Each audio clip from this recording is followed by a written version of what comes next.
All right, so in today's video, we got a special guest here.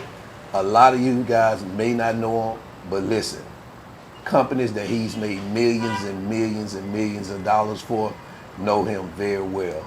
And his name is Jonathan, the growth expert, startup expert, mentor. Let's welcome him to Abroad with Jay. Thank you. Yo, I'm so excited. It's been a long time coming. Listen, I want to pop things off the right way. I know that we're going to talk about successment today, so we prepared for you a special gift. It's our special growth kit that we give to all members of our community. It helps to prepare you for the digital nomad life and to unlock millions of dollars in revenue.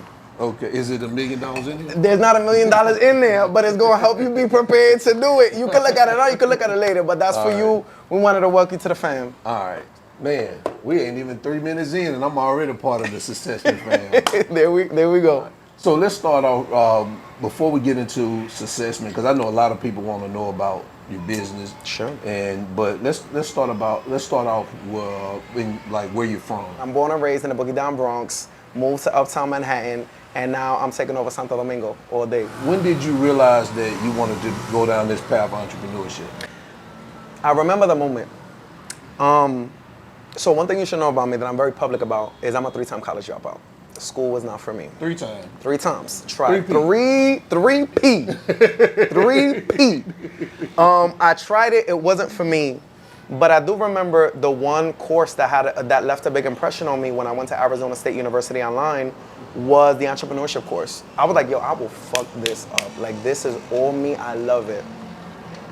And so I remember one day I was standing behind the Starbucks counter because I was a Starbucks barista. Mm-hmm. And I remember that at the time, I've always been very curious. Mm-hmm. So I asked a lot of questions, I read a lot. And so at that particular time in my life, I was consuming a lot of content around stocks and investing in bonds and everything like that. I had stash. Mm-hmm. So there was this one dude who walks in and he's like, damn, talking all this rah-rah in the middle of Starbucks on the Upper East Side. And I hear him talk about it. I'm like, yo, what's wrong with you? Like, what happened? And he was like, oh, the stock went down, this, that, and the third. So me, 20-something years old, I'm giving him all this advice. And he looks at me like I'm like bullshit on the bottom of his shoe. Mm-hmm. I don't remember what he said.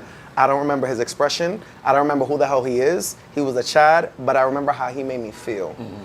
And at that moment, I had an internal conversation with Jonathan. And I said, why is it that you can pull this off? You on the Upper East Side of Manhattan. Mm-hmm. You're in the Brooks Brothers suit. You in the shiny shoes, and I'm out here serving coffee. Mm-hmm. From that moment on, I dedicated myself to, no, this is not going to be my story. Gotcha. And so I moved in the direction of creating different ideas that will move me in the direction of becoming an entrepreneur, and it's never stopped. Gotcha. So that's that specific moment that when you said, when Chad told you that, you was like... It was the defining, I've had 2 business epiphanies in my life. Mm-hmm. We'll probably get into the second one. But that was the moment where I said, I am not built to be a barista. I'm not built to be poor because I grew up very humble. Mm-hmm. I grew up very humble. This is brand new to me as of 6-7 years maybe. You understand? Mm-hmm. So I said to myself, I made that vow. And I looked for different ways to make it happen.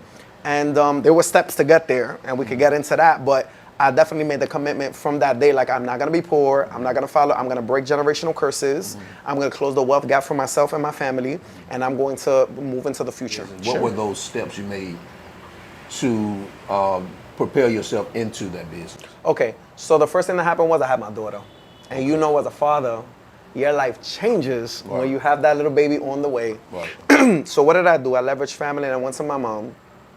My mom is a lifelong insurance broker. She works in a very corporate environment. Mm-hmm. She's always been very stable and steady in that way. And I said, yo, you gotta get me out this Starbucks. Mm-hmm. Like, I have a baby on the way. I need something more stable. I need to earn. So make the long story short, I got into the chapter of my life where I call it like corporate learning. Mm-hmm. I learned what it was to work based off of results, not on hours and time. Right. I learned how to interact in a business environment. I learned how to sell. I learned how to market. I learned how to position. Mm-hmm. And I spent a good amount of time with my mom's firm. Mm-hmm. And I really separated myself from my mom there because I really wanted to stand on my own 2 legs. But what ended up happening in my 3 years there was I learned how to move in the business environment. Gotcha. And then when I consumed everything from that specific role that I was in at that insurance firm, I said, oh, this is boring. Like, I need to be doing more. I need to build something. I need to break paradigms. And I moved in the direction of doing my own thing. So I started creating online content. I started publishing articles. I started having conversations outside the box. I started going to conferences. I started speaking. And people started to know me and associate me with marketing. And so the contacts that I had around me at the time that were involved in marketing were all in technology, insurtech, insurance serving technologies. My best conversations were with them because they were innovative, they were hungry, they were provocative, and I wanted to be a part of that conversation. And that's what led me into my first couple of leads and offers and conversations that led me on the path for success. So was there a turning point on your entrepreneur journey where you realized that that was the path that you wanted to take? Yeah, there were. One of the things that happened to me when I was in corporate is, at the time, I've always been very curious. At the time that I was working in the corporate role, I came up, there was a bunch of things that I wanted to do. And so I put together a structured proposal, and I went to my manager, and she was just like, shot me right out of the sky. That's not your role. You're doing a little bit too much. Like, stay in your lane. You're mad young. Like, this is my reputation. This is my department. Just chill out. And that felt, again, it was like epiphany number 2. The same feeling that I got in Starbucks, like, I'm not meant for this shit. Right. It hit me again. Right. And I was like, oh, no. You know I have good ideas. You know I'm raw. Because I was introspective enough to know, I probably sound young and crazy, but she knows I'm onto something. And to this day, like, I think that she recognizes her mistake. But at that moment, I was like, you know what? If you don't want to take this energy and channel it the way that a manager is supposed to, right, I'm going to do my own thing.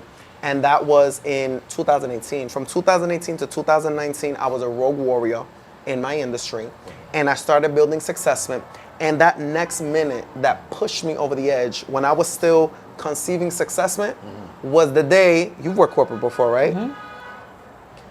Friday meeting, end of the day, your manager and HR, we're gonna have a little old meeting. Come on. I was like excited because I thought, oh, they recognize my work. They're gonna give me a promotion. They're gonna talk to me about implementing ideas. I prepared a proposal. I went in, man, suited up, man. It was casual Friday. You remember that? Suited up, had my briefcase. I was, man, ready. Sat down at the table. Hey guys, I'm so excited y'all wanted to meet with me today. It's been a wonderful 4 years, Jonathan, but we wish you the best of luck. And I remember, like, you remember Charlie Brown, the womp, womp, womp, womp. As soon as I heard that, the third time in my life, I felt that this shit is not for me. And I remember I sat there across the table, and with all the Bronx energy that I got going on, I had to sit there and just, you're making a profound miscalculation with this decision. And I hope that one day I'll be big enough to let you know how profound that decision is. Right. And I walked away, and inside of that very same month, that was September 2019, I'll never forget because it was my birthday month. I decided within that 1 month, sold all of my shit, packed up, went to Florida with my daughter. And from there, I started building my client base for Successment, my very early client base, based off of all the contacts I had made in corporate. And that's when the real chapter, the real growth really began. Okay. So yeah, you just mentioned the name of your company. People may not have caught that. So what is the name of the company? It's called Successment. And how did you come up with that name? Because we all know success is part of it. Yep. What's the other part of it? Okay. Entertainment? No, good one. It stands for success plus commitment. It equals Successment. Gotcha. And one of the reasons why, on a personal level, because having a business as big as they can get and as much of a personality and a brand that they could build, as the founder and the CEO, you're always going to have an intimate relationship with your business. I remember how I felt in those 3 scenarios that I described to you. So I said, you know what? One of the things that I want to do through my business is provoke economic growth and visibility for underrepresented people. You feel me? Gotcha. The people that are being counted out and stuff. And I'm no politician, I don't get into any of that shit, but there are just certain barriers for certain kinds of people, whether it's mindset or whether it's other things that I'm not gonna get into. But I said, you know what? If I can be provocative, visible, economically empowered, wealthy, making moves, going on the world stage, creating impact at hundreds of millions of dollars, somebody's gonna see me and they're gonna be sitting there at their Starbucks and they're gonna say, oh, no, fuck that shit, I'm gonna do that. And I wanted to be that person. Okay. So success plus commitment equals successment, and that's where we always anchor the work that we do. So what exactly does your business focus on, and what services do you offer? Okay, the headline to remember with Successment is that we build $10 million technology startups. Okay. Full stop, Okay. period. There's a method or intellectual property that we use to deliver that result, which is called Revops Science. And we deliver Revops Science in one of four ways. We do one-on-one coaching for really early stage startups. Haven't gotten revenue, you're trying to get your head wrapped around things. Bam, one-on-one coaching, perfect. The second is a pilot program.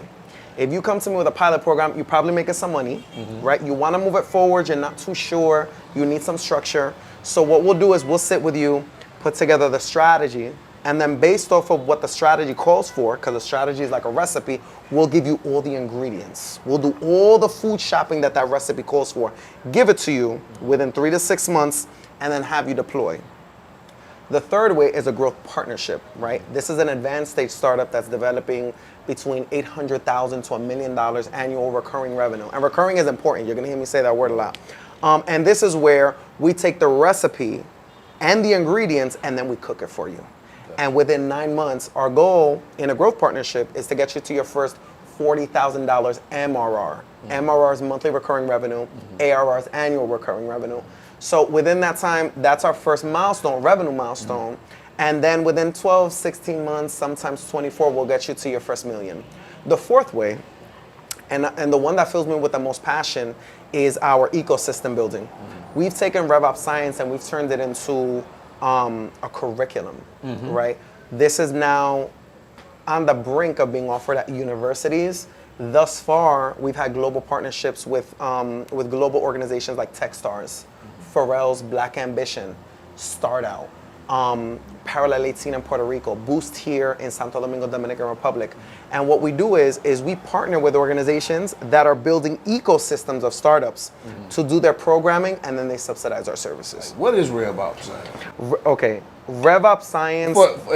Explain to it as I'm a 6-year-old. No problem. Okay, Revops. Okay, so Revops Science delivers $10 million startups, period. Again, like that's, and Successment is the conduit for that. Right. The way that we do it is, how can I put this really, really simply? There's 3 elements to Revops Science, and you got to think about it as something that cradles a startup business.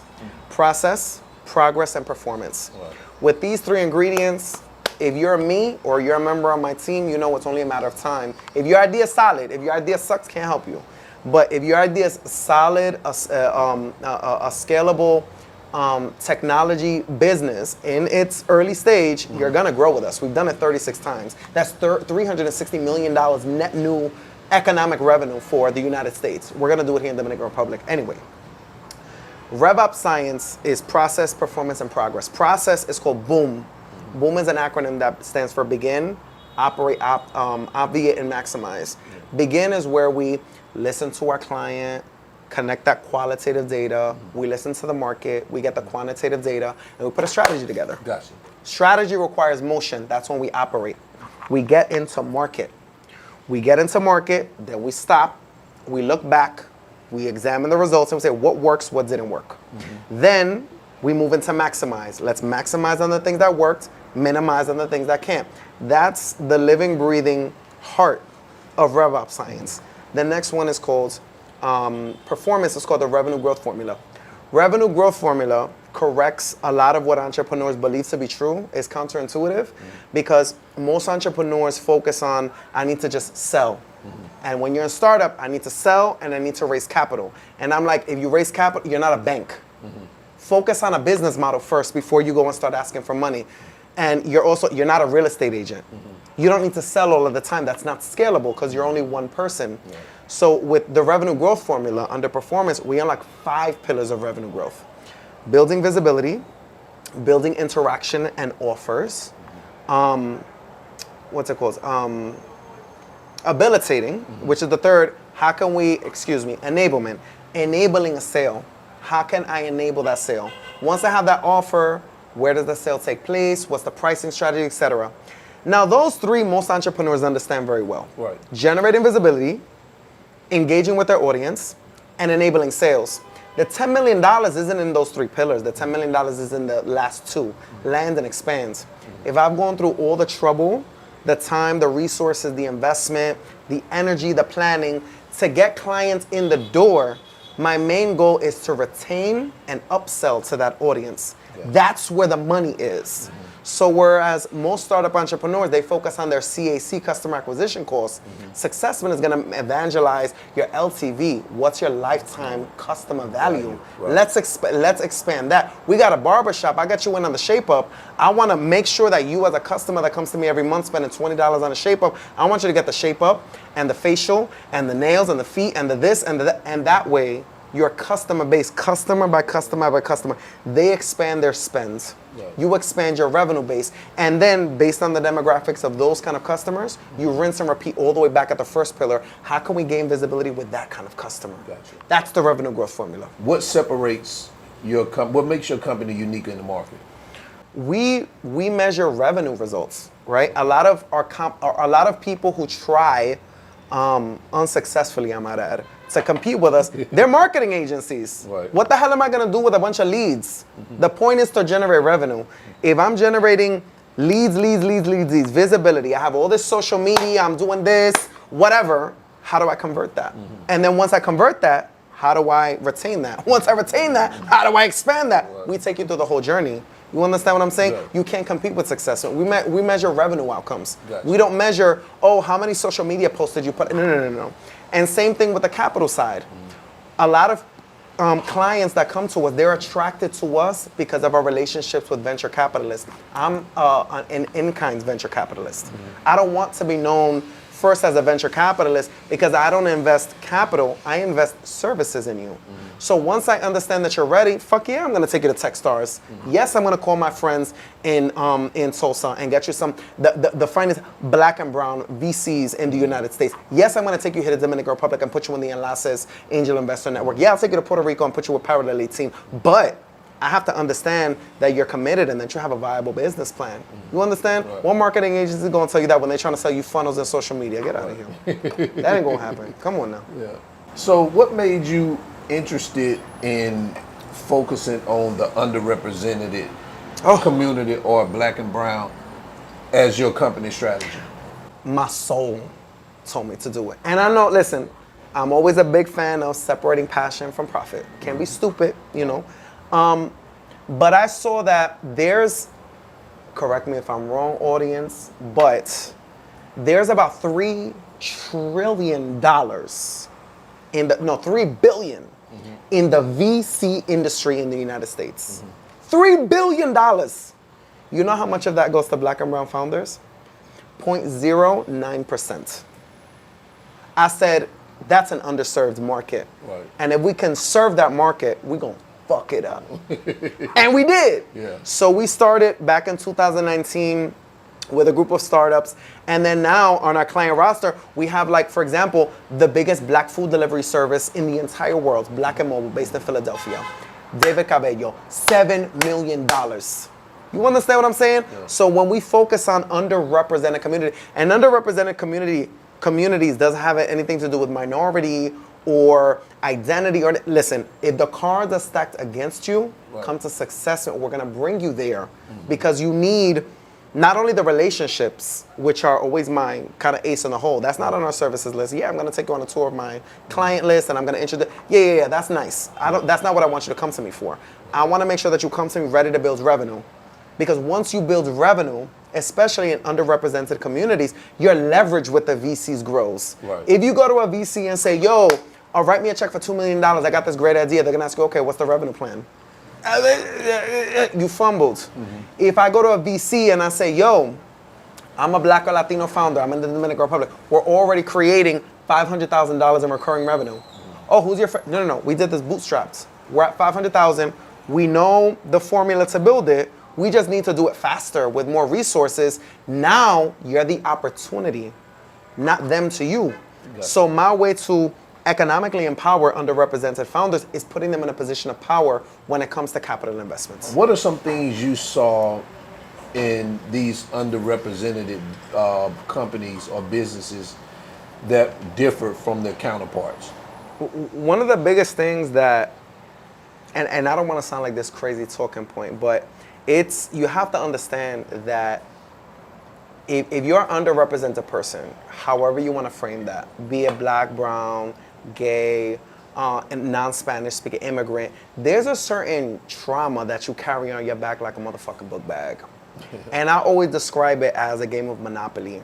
Once you run out of hotels, you run out of hotels. So if all your hotels on the Monopoly board are taken with trauma, there's not a lot of room for you to start building good business. One of the things that I always see in common with underrepresented founders is huge imposter syndrome. It's huge. Like, I could smell that shit off of them. Like, do I belong here?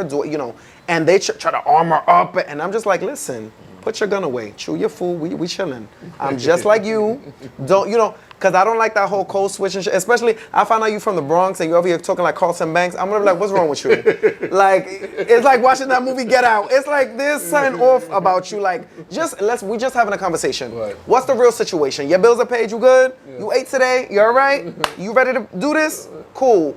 That's the biggest thing that I've seen in common. I'm not saying across the board, but I have seen it in this space more than others. The second thing is it's almost an over eagerness to prove yourself. Yeah. And I'm like, listen, you're here. You're in front of me. You're in front of Jonathan Mentor. You're with Techstars. You're with Black Ambition. You're in front of Pharrell Williams. You're in front of Successman. Baby, you're here. Now they got to dress up in a suit for you. You come to me however you need to be. You don't need to do none of that.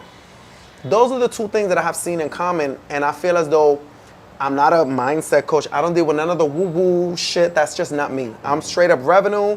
Go do yoga before you come see me, church, whatever you need to do. But it is worth mentioning that that's something that prevents a lot of founders that come from where we come from to get ahead with as much acceleration. I'm gonna give you something, an interesting data to put a positive spin on it. I believe it was last year, 2023, the SBV, Silicon Valley Bank, one of the biggest banks in startup, went under. Yep, I remember that. For a little bit.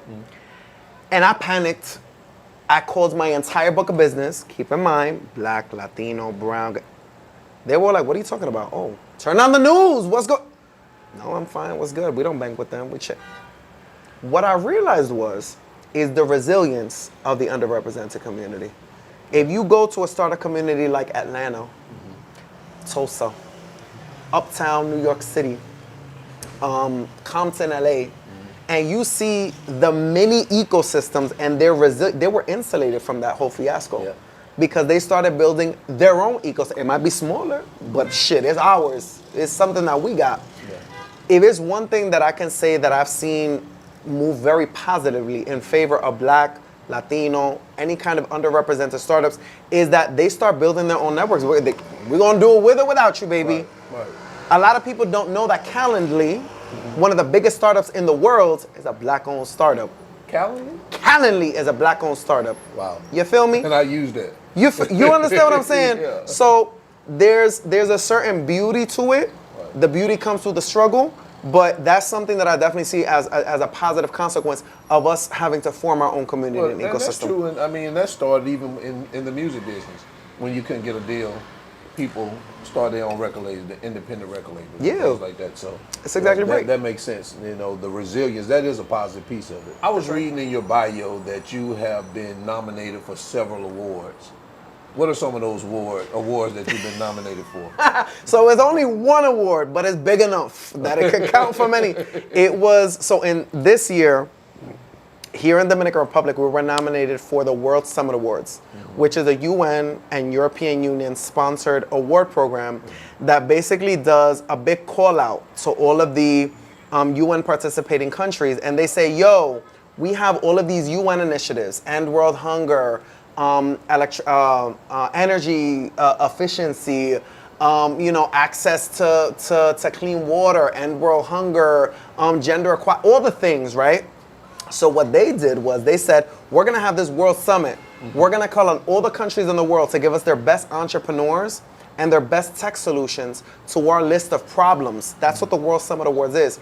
Provoke Visibility, and the Dominican Republic was nominated in 2014. We're one of 2 Dominican startups that were nominated. And you were one of the 2 Dominican startups? I was one of the 2. Gotcha. Did you win? No. I didn't win. But you know what? I made really good friends with the winner, my good friend Alex Santos. He's actually a Dominican living in Mexico. Right. He won, and we've stayed friends ever since because we met through that. But baby, we was nominated. I mean, just being nominated. We outside. Right. Period. Bang bang.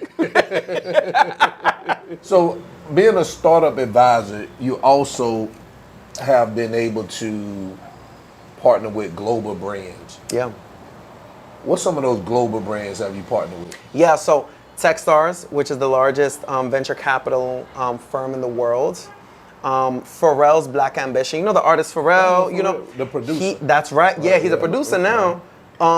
Black Ambition is his startup accelerator and competition. He invests.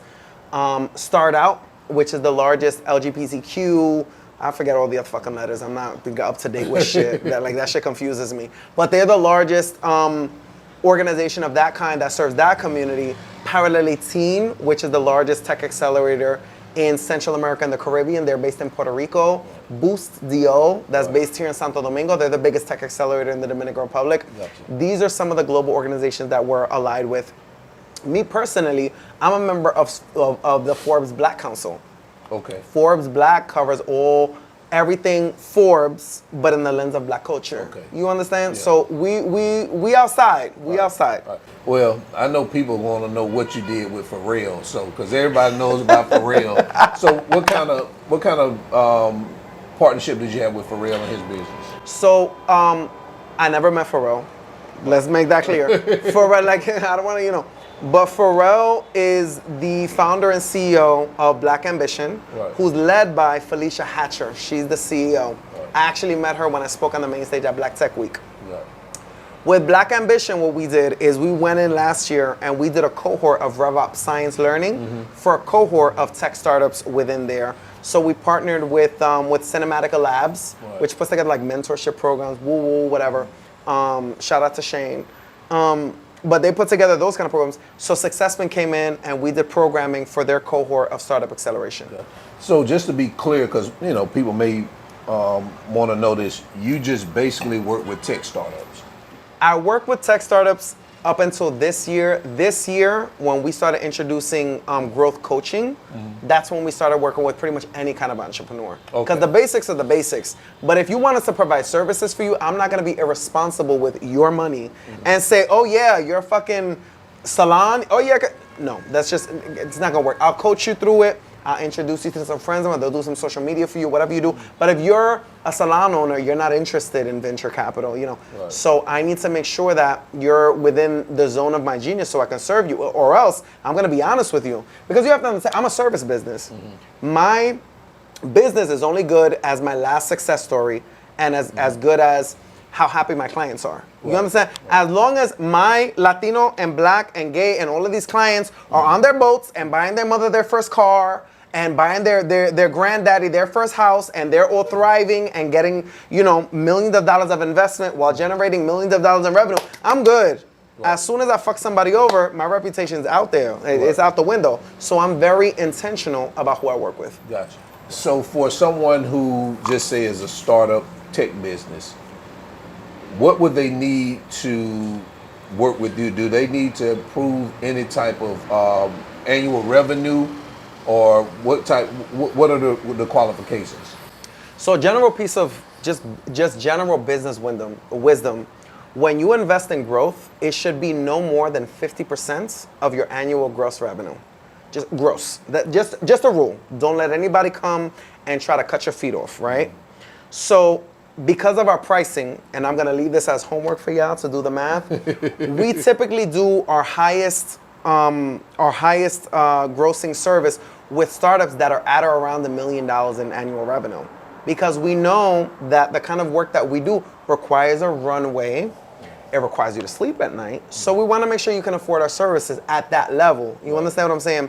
So when you come to us, we have an onboarding form at successman.co. It's not successman.com. So you go to successman.co, you click on the Are You Revenue Ready button, you take a look at some of our programs, you fill out an onboarding form, and based on the answers, we'll evaluate whether we can work with you or not. We've said no more than we say yes, and people get angry. If there's anything that somebody can say negative about Jonathan J. Mentor or about Successman, is that we've rejected the business. Right. So you wouldn't work with a little guy like me that don't got 50. Little guy, get out. 50,000 Listen, the next time we do this video, we're gonna do it at his balcony. Like, why are you playing? Like, no. But it depends on. I will tell you this. This is very interesting. There have been projects who have come my way, and they say, "Oh, we're this kind of business." Right. And after doing a qualitative listening tour for qualitative data, what I do is that I discover one of two things. Number one, oh, wait a minute. You're selling Rogaine to barbers, right? Why don't you sell Rogaine to the barbershops? Let's do B2B. Right. Let's do a B2B distribution. You thinking B2C, let's do B2B. Scalable. Right. You understand? That's a real story, by the way. Rogaine grew its first $100 million selling to barbershops back in the 1980s and 90s, not to Boldman. That's a true story. Right. So you come to me and I evaluate the business and I'm like, you selling Rogaine to the bald guy. We need to sell Rogaine to the barbershops, right? We need a B2B distribution. Right. Or you come to me and you say, my favorite one to pick on, I have a salon, count me work. I'm like, do you have a technology that can help salons? Do you have a concept, Right. How can you tech enable it? Because I can't work with a taxi driver, but I can work with a taxi driver that knows I can build a platform that connects passengers to taxis and I don't have to own any that's called Uber. Right. You understand that? Right. So I can recognize that potential. It's about you having the resilience to push that through and go through what Startup Worlds is about. Working for very little for a lot of return, understanding that you'll have to invest, because if you spend and waste on cheap work and cheap partnership, it becomes a very expensive mistake. Gotcha. Successman is not cheap. We're effective. You understand what I'm saying? Right. So you want me to work with you? Give me an idea. I'll evaluate it, and we find out how we can sell Rogaine from the bald man to the barbershops. Gotcha. So you've been in editorials, magazines, websites, podcasts, television. What did you see all this from, this growth from when you started? When Chad told you what he told you? It's funny because I found God this year. I found God when I came to Dominican. Yes, when I came to Dominican Republic, I helped me to find God again. And I remember that at each of those times that I mentioned to you, Jay, that I had that real strong epiphany. I remember, like, I would close my eyes for a minute and I would just see a vision. The vision would, invariably be, I'm down a really long path with really tall palm trees next to an ocean with yachts on it. It was like, you remember that show, That's So Raven, where she would have like that flash? I would have that flash every time. When I started Successman, I said, the legacy that I'm gonna leave behind is an economic impact through technology, period. And that's millions of dollars, not thousands. So when I started Successman, it was at its essence to provoke visibility and create an economic impact. So arrogantly, I'm gonna say, fuck yeah. When I started Successman, I was not gonna be your little neighborhood SEO agency. No, we said we're gonna build multi-million-dollar businesses, and we've now done it 36 times since 2019. All right, so we talked a lot about business. So let's talk about your move back to Dominican Republic. I love this. Yes. Why did you move back to Dominican Republic and what motivated you? Man, that is such a big question for me. My happiness, honestly. Ever since I left New York City, I felt unsettled. Because New York City to me is like where I learned about myself. And I've lived in Miami, I've had ocean views. I've driven beautiful cars. I've met beautiful people. I've met influential, persons. I've traveled a lot of places, Jay. And there's no place that will make me cry like a baby on the plane, other than Dominican Republic. I would come, man, and I remember the year before I came on my last vacation, I said, okay, I'm gonna do 2 weeks. Those 2 weeks turned into 6. I could not stop myself from, I would accept the hotel and then the flight and then the hotel. Like, it just makes me so happy to be here. Yes. It's so centering for me that I was like, you know what? Why not? Right. You understand? Like, I'm happy here. The only thing that really stopped me at the really early stage was, yeah, if I go there, like, how safe and comfortable is my daughter gonna be? And how's my business gonna continue to thrive? Once I figured that out, I figured that out the year before I moved here. That's when I was like, oh shit, I'm moving. Once I figured that piece out about actually living here and not coming here for really long vacations and stuff, I was like, fuck yeah. And now I came and man, like, it's the best decision that I've made as a man, as a dad, as an entrepreneur that I could have imagined. Gotcha. And you moved here with your daughter. I sure did. So what is it like single fathering out here? I love it. I have a full-time nanny. She lives here. Clary! I'm just kidding. She's gonna come out here too. She's gonna be like, what's up? I have a full-time nanny. I have freedom. I have economic empowerment. Everything is more affordable here. My daughter her Spanish is chef's kiss. It's better than mine now. Her pronunciation, like, it makes me so proud to see her taking pride in our culture in a way that you don't see in New York like that anymore. You don't see that as an American value, taking pride in culture. The way that I found God, the way that I'm able to give my daughter the best of everything on an international standard here, that would never happen in the United States. I can You understand what I'm saying? Like, here, I'm like a figure here. Right. You know, even in the Dominican business community, I walk into a room and heads will turn and hands will be shaken. In the United States, in certain circles, sure, but it doesn't have that grand of an impact, and that's had a profound impact on the way with which I move through life. Right. So what was that transition like for you to transition here? I have a little bit of Peter Pan syndrome, right? And like in my head, I'm still like 21, to be honest with you. But it was very like, let's go. Let's go. Once I got the idea in my head, I did my research, traveled here a couple of times more, established some of the basic things. Where am I gonna live? Where's my daughter gonna go to school? Who are my business contacts? What's my day-to-day gonna be like? How am I gonna drive?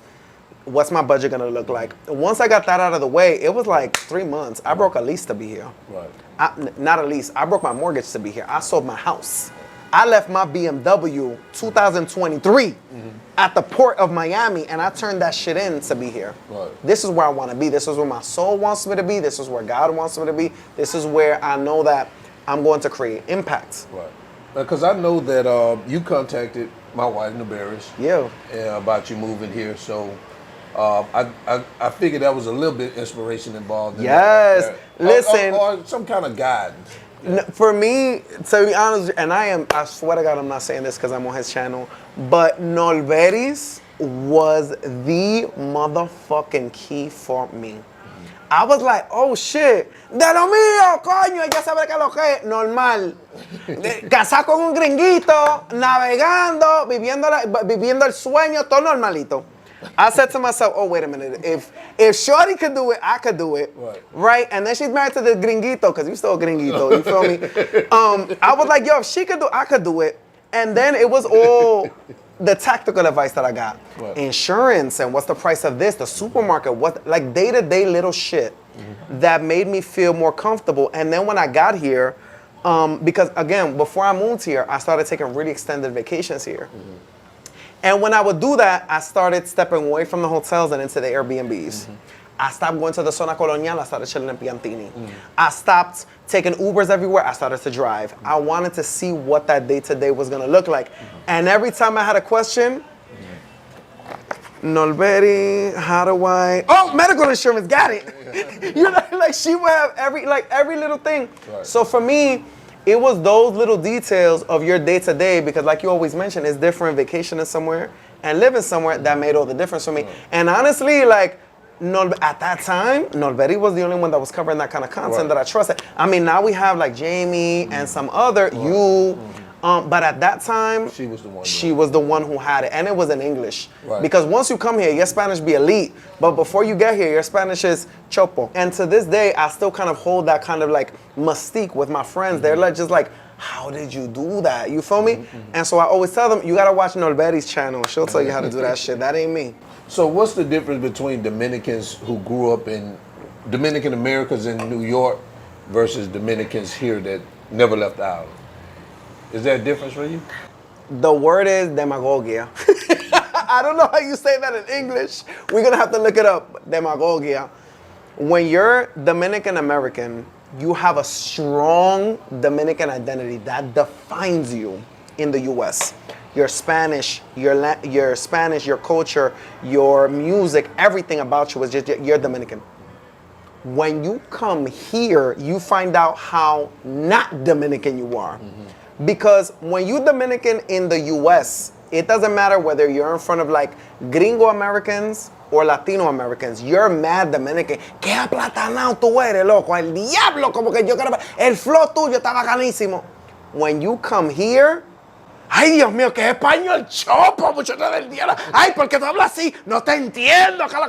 And you learn all the things that are in the day-to-day here that you don't really get all the time over there. So when you come over here, it's like a double culture shock. Like, wait a minute, I thought I was Dominican until you went Dominican Republic. Right. Because listening to dembow and eating plátanos doesn't set you apart in Dominican Republic the way it does in the US. Right. So you stand out in a way, and you either gotta love it or hate it, but eventually you grow into it. That to me is the biggest thing. Dominican Americans have a whole, it's like the United States. You feel me? Like, a New Yorker and a Californian, they're both Americans, but they are worlds apart in terms of culture. Right. So when you deal with Dominican Americans and Dominicans, worlds apart in terms of culture, and it's something that me personally, I've enjoyed that journey. Right, right. What's your outlook on Santo Domingo? Santo Domingo is the motherfucking Miami of South America, period. Nobody can tell me nothing about it. Look at where I live, Jay.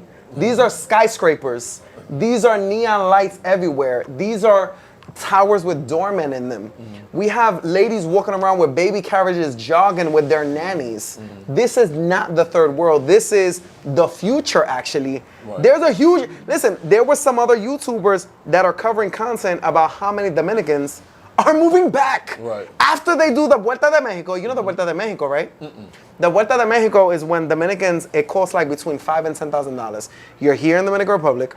You pay somebody $10,000 to get you on a plane so you can travel through Mexico to the United States. The Vuelta de Mexico. Okay, gotcha. After the American dream. Right. And they say, okay, spend $10,000, still hate it, I'm going back to my home country. Right. There were between, according to the YouTuber, correct me if I'm wrong, between I think it was like 100,000 Dominicans that were in the United States. They said, I'm going back home.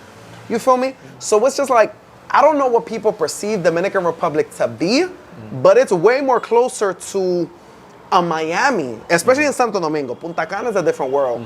But Santo Domingo, to me, is the Miami, the New York, the Dubai of South America. Is nothing like what I hear people think about. Oh, look, we're gonna go to the beach in Santo Domingo. You're gonna drive an hour to Boca Chica? You're bugging. We're not doing that. Well, I'll take you to a rooftop instead. And people are shocked, like, rooftop? Right. In Dominican Republic, I'm like, yeah, we have the tallest skyscrapers in all of the Caribbean. Right. And then you send them like a little 4K video and they be shocked. And then they be trying to, oh, Jonathan, you got a property out there? You want to hold me up? I'm like, well, you can stay in my maid's room when she goes home for the weekend. Like, we could do that. The country has been progressing, especially recently. Yes. What have you been seeing as far as Dominican Republic starting to be a power player in this global economy? You just touched about my passion right now. Dominican Republic has one of the brightest futures internationally. And I'm not saying this as a Dominican American or as a Dominican nationalist. I'm saying this based on raw data. They are studying the Dominican miracle in Japan, bruh.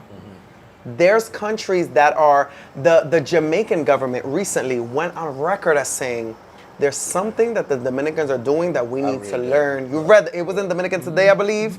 It was a direct quote. And I'm like, okay. The opportunities here are vast. And I feel as though the only reason that more people aren't jumping on that is because of cultural differences, differences in mediums of communication. Dominicans communicate on different social media channels than Americans do, and language barriers. Gotcha. I feel as though anybody who's an entrepreneur, the moment is now. Right. And what you hear about in the Dominican Republic that I hear about from my peers in the US is the real estate opportunities. Take real estate away. Let's talk about all the other opportunities. Let's talk about manufacturing. Let's talk about technology. Let's talk about talent. Let's talk about education. Let's talk about all the things that you can get accomplished here, and you get in the game early for a fraction of the price as an investor or an entrepreneur. Yeah. For me, Dominican Republic is one of the models of what an alternative to a Western or a United States agenda looks like. And I'm glad to be a part of that story. So how do you see your business fitting in this current landscape? What I really want to position Successment to do, because now we have 4 offices, with the Santo Domingo office being the newest one, New York, Miami, and Kansas City, Missouri. I really want Successment to be the power player and the connector between go-to-market motions between Latin America to the US and US to Latin America. Gotcha. And that's really been what the biggest demand here in Dominican Republic and the rest of Latin America, Puerto Rico and Mexico, because that's where we have our clients as well. That's been the biggest demands. Like people are like, how can we get into the Dominican market? And Dominicans and Latino Americans, they're like, how can we get into the US market? And between a combination of the services that we provide and Jonathan's personal Rolodex of contacts and relationships, I'm always able to make that happen. I think that Dominican Republic's strategic location, because if you look at the map, it's the strategic location between South America and the United States. Baby, take a stop over here. Right. Let's make a couple of $1 million on your way to the US, and then when you go there, invite me to the boat party. Period. That's how I look at it. And you have a team of people working for you here? 19. 19 people? 19. Okay. I know some people gonna ask, are you hiring? Because they want to come over here. We are not hiring. The same way that we selective about clients, we selective about our team. So what do you believe that your business can bring to Dominican Republic in terms of innovation and job creation? Okay, one of the things, I love that you asked about job creation, actually. One of the things that I see within the startup ecosystem here is there's not a level of segmentation within the business community, right? In the Dominican Republic, if you're an entrepreneur, you're just an entrepreneur. Whether you're selling bread on the street, whether you have a colmado, whether you have a supermarket chain, or whether you're a startup. Right. The resources, programs, and advice is blanketed in that way. Right.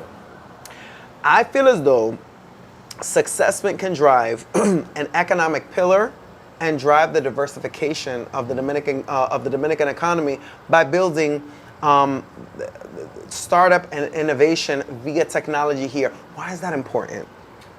It's important because if you look, and I'm not gonna give you this whole history lesson because we're not gonna go to sleep, but if you just look real quick in parallel, the history of Latin American development in the past 150 years versus the history of Asian development in the 150 years. 150 years ago, Latin America and Asia was just like this. You remember when China got invaded? Right. They was fighting with like muskets. Right. And motherfuckers was in there with like tanks and like warplanes. And China's like, oh my God, what's happening? 150 years later, they're one of the most developed economies in the world. Right. What's the difference?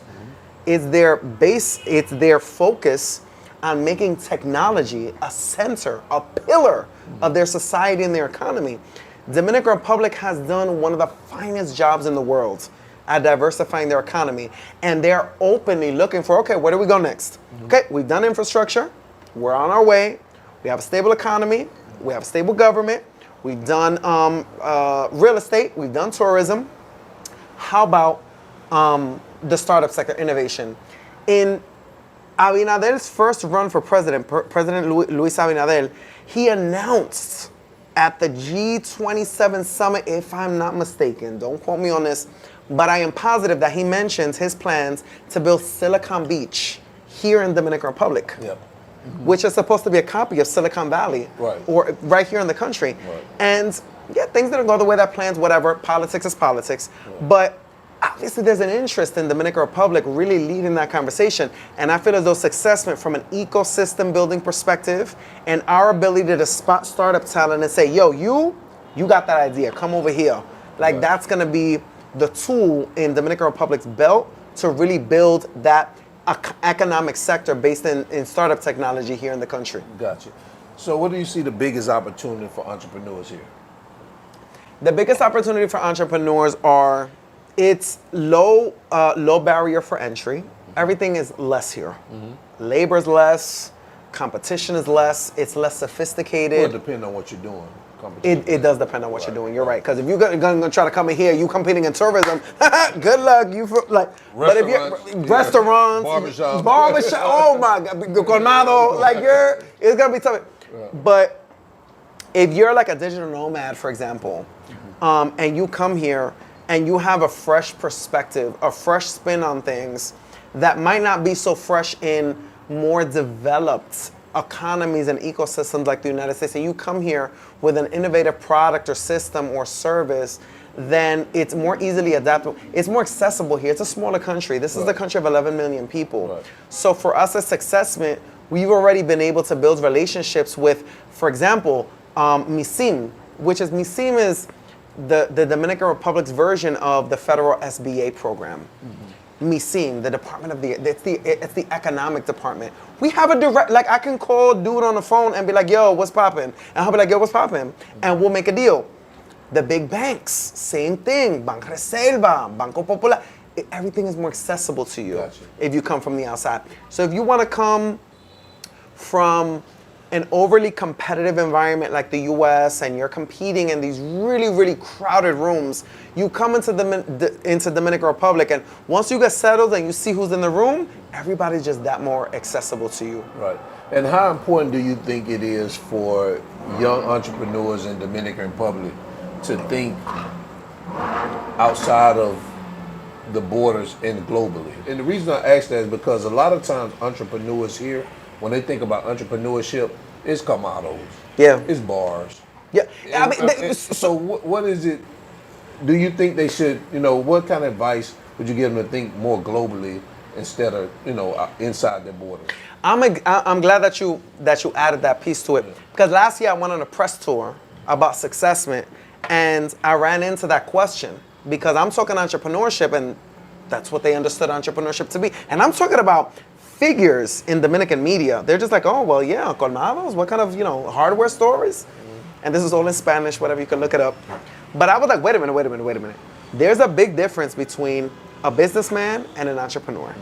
There's a big difference between a scalable startup and a scalable business. You understand? So I really want to make sure that the conversation is directed towards startups, not businesses.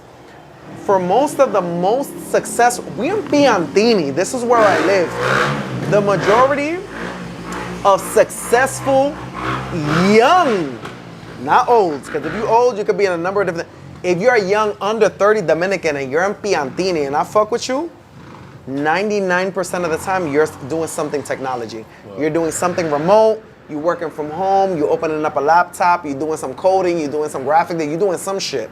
For me, my message to the Dominican youth, and I know that y'all motherfuckers talk lots of English, y'all were translated, they got more apps than anybody that I know to get through to content online. But it's you can innovate in place. You have access to the internet. I'm self-taught. I'm not a college graduate. Everything that I've learned about doing business has been self-taught or through mentorship, exposure, and observation. I'm one of the lucky ones that I deliver results. So because of my results, everybody wants to fuck with me. If you're a young Dominican, before you sit there and you invest $10,000 en esa maldita jodida vuelta de México del diablo, invest in a laptop and get access to online. You understand what I'm saying? Right. Get a quality camera, start creating content. Right. You understand? Network, seek out mentorship, seek out other men that are older than you in positions that you admire, and pick up the phone and call them and say, yo, I don't want to ask for money, I want to ask for advice. Exactly. You understand? I don't want a loan, I want a conversation. That's what's going to push you over the line. And the young Dominicans that I know in this country who have approached me, or have approached other Dominican influencers and entrepreneurs, those are the ones who get it. Because those are the ones that are sitting probably across the street in one of these towers here in Piantini, working from home on their laptop, earning a couple of $1,000s a month, because that's what it takes to get by in Dominican Republic. Right. And they're not the ones that are struggling 6-7 years en Bucamaima, en Intec, en Unive, y comiendo la mierda, guayando la yuca, jodiendo con la vaina. They're the ones who are leading a youthful representation of entrepreneurship in the Dominican Republic. It's all online, baby. All you gotta do is online. You don't have to sit there and beg banks for loans and, open up a colmado and open up a vape shop and a discoteca y hacer esta vuelta. You can do everything through the power of content and information available online. I agree. And so what are some of the upcoming projects you're working on, initiatives? Oh my God. So I have 4 you talk about Dominican Republic, right? In Dominican. I have 4 that I'm really, really excited about. Number 1 is a potential partnership with Dominican Today. It's the largest English-speaking Dominican newspaper in the world. And we're thinking about having a column together. Mm-hmm. The second one is with CRE Banreserva. CRE Banreserva is an accelerator that's powered by Banreserva, which is one of the major Dominican banks, and they do startup acceleration. And we're thinking about doing programming together, much in the same way that we work with Techstars here in the Dominican Republic. The third one is with Intec. Intec is the largest polytechnic college in the Dominican Republic. INTEC? INTEC. Intec. Okay. Intec is the largest Dominican polytechnic college in the country. We had a conversation the other day about creating like an entrepreneurship innovation center, and they're really excited about it. And then the last one is probably with what are they called? Those are the ones I could think of for right now, actually. There's probably more that I got going. Oh, and with MISIN, el Ministerio de Comercio y Industria. El Ministerio de Comercio y Industria represents, basically, it's like the Dominican SBA.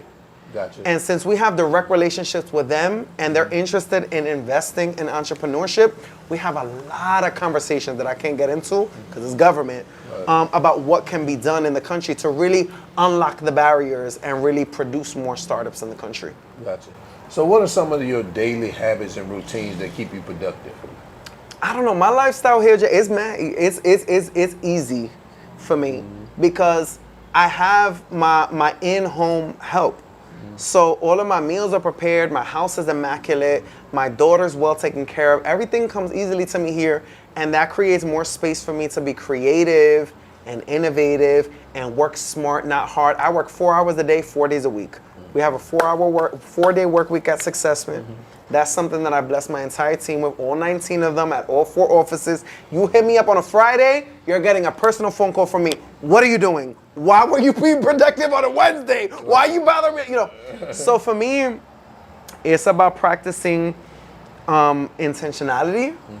It's about being centered and having a good relationship with God. And it's about having a good relationship with yourself.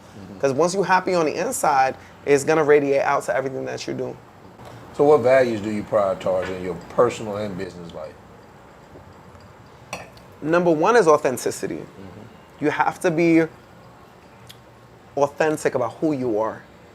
Because if I'm going to surround myself with people, work with people, whatever, like I got to let you know, like, yeah, people see that I did $2 million last year. Yeah, people see I live in a nice tower and stuff like that. That means that I always have money for groceries? No, it doesn't. It means that I'm driving around in a Lamborghini? No, it doesn't. I still got things to do. Be authentic. Number 2 is be intentional, right? If you're gonna create relationships and friendships and stuff, don't do it for the social capital. Do it because you like motherfucker. Like, I fuck with you. I like you.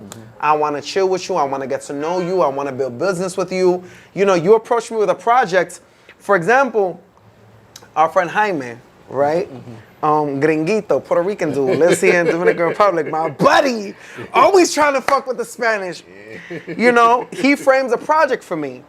I'm going to let him know, your project's a little bit out of my purview. Let me introduce you to a friend of mine. Right. Or, nigga, give me that project. I'm going to really blow it. I'm not going to be irresponsible with anybody's time, money, or my talent So for me, it's really about being intentional and being authentic. What is it like balancing your day-to-day life and your business? Because you do have a daughter, you have to dedicate time to her too. Because a lot of people come here and they are single parents, and a lot of people that come here too want to be entrepreneurs too, or they come here and they work remote. So how do you balance that? Unfortunately for me, it comes very easily, Jay. The way that your budget stretches here is different. So, for example, like a major conversation in the US is like childcare. I have a living nanny. Right. You know what I'm saying? And that might sound bougie It is to bougie. some of the view. No. It's bougie to viewers in the US. Right. But it's not here, bougie it here. ain't bougie It's like here. that's middle class values here. Right.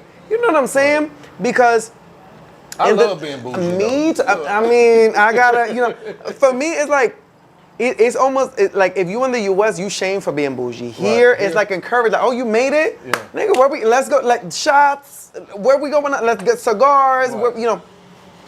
For me, it's made my life easier to be here, and that's not exploitative. Like I see many people trying to do it, and it's not bragging. It's just literally like the way that society and politics and economies are formulated here.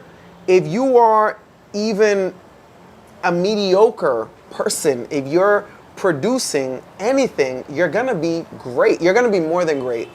For me, my day-to-day life is I wake up at 6:30 in the morning, I come out of my bedroom, my beautiful maid, Clary, I love her. She has my breakfast ready, my coffee's ready, my daughter is immaculate, not a hair out of place, she's in her school uniform. We pray, we listen to music, we have breakfast, we chill, sometimes it's a mimosa, I don't know. Nolveris told me that's okay. Nolveris said, mira, no te vas a buscar. Mijo, no te vas a buscar, no te vas a buscar. Normal. That's a lie, she ain't do that. Nolveris is very... I get into my car. I go to my kid's private school. Everybody's happy to see her. My kid's happy. She's bubbly. She's chilling. I go to the gym. Go to the gym for an hour or 2 or 3, whatever the hell my heart desires. Come home, work for a couple of hours, check on a couple of invoices, answer a couple of phone calls, do a couple of press interviews, take a nap maybe, go on a date maybe, go to the beach maybe, go to the roof maybe with the pool, back to business, pick up my daughter. By the time I come home, Gladys here, my dinner's made, my house is clean. This is the dream. You understand? Right. The American dream for me, I have found in Dominican Republic. Period. So anyone that's watching that may be hesitant to take that first step in entrepreneurship, what you tell them? In entrepreneurship, be bold, tell your story, and take risk. How is it? This is my question for you. I want to see if this resonates with you the way that it resonated with me since I've heard it. As an entrepreneur, right? Because you're an entrepreneur too. You do your own thing. How is it that people have the patience, the skills, the humility, the pride, however you want to look at it, to work for somebody for 40 years to get a pension or a 401k? And then they're already like 65 years old. Nigga, you bald, you need Viagra. If you're a female, your titties are down here. You could work for 40 years for financial freedom on a budget and sacrifice your pride, your passions, your personal time with your kids. You feel me? Your ambitions. I want to move from here to there. I'm not in the mood to work today. I'm not going to work. I need to show up at 9 a.m. I'm canceling that appointment. You have the patience to do that for 40 years, but you don't have the patience to work for 4 years to do your own business, to generate your own shit. I would rather make 100 of my own dollars than 100,000 of somebody else's dollars, because behind my $100,000, they're making 10 million. Right. I want to make that decision. So as it relates to your question, if you don't see the parallel between you moving on that hamster wheel, all that energy that you're putting in into the American dream that's gonna end up in taxes and all of these other ganchos that they throw at you, listen, take your fucking chance, because it's better that you take a chance and fail than don't take a chance and regret. I agree. You feel me? Just do it. Just go. Take a step in the direction. Don't talk about it. Don't think about it. Don't ask for advice. Don't ask. You know, because one of the biggest communication tools that I've learned in life is every time that you have in your head, this is a personal conversation with yourself. When you say ABC but, say ABC what if, and you will see the way that your internal conversations change. Gotcha. I can move to Dominican Republic, but they're robbing people. I can move to Dominican Republic. What if they rob me out there? Do I have anything to... No, I sold all my stuff. Anyway, that doesn't matter. I can move to Dominican Republic, but... No, I can move to the Dominican Republic, but what if my life goes well out there? What if I meet my wife? What if I find God? What if I build a business? Say what if, don't say but. Don't limit yourself. Gotcha. That is really, that's powerful. It's almost like when people say I can't afford it, you ask yourself, how can you afford it? That's it. So it's just the way to rewire the brain. I'm telling you, those conversations make a big difference between entrepreneurs and the regular people. Right. What do you want your legacy to be? My legacy, what I want my legacy to be is that when my daughter grows up, she's happy. That's number one. In terms of business, I want to be able to leave behind a legacy of Dominican, Black, Brown, underrepresented businesses with revenues and economies of scale that changes the fabric of society. I want Successful to make sure to be the link between Dominican Republic and Latin America and American and European and Asian markets. I want to make sure that by the time I'm dead, I get invited to everybody's white party. I got invited to everybody's boat. Everybody wants to call me when they buy their Ferrari, because that has happened to me more than once. Jonathan, nigga, I just want my Ferrari. Come test drive it with me. Oh my God, I gotta, because you gotta be on the list now. That's the legacy I want to leave behind. Right. Happiness, economic empowerment, freedom, easier pathways to building wealth through your business.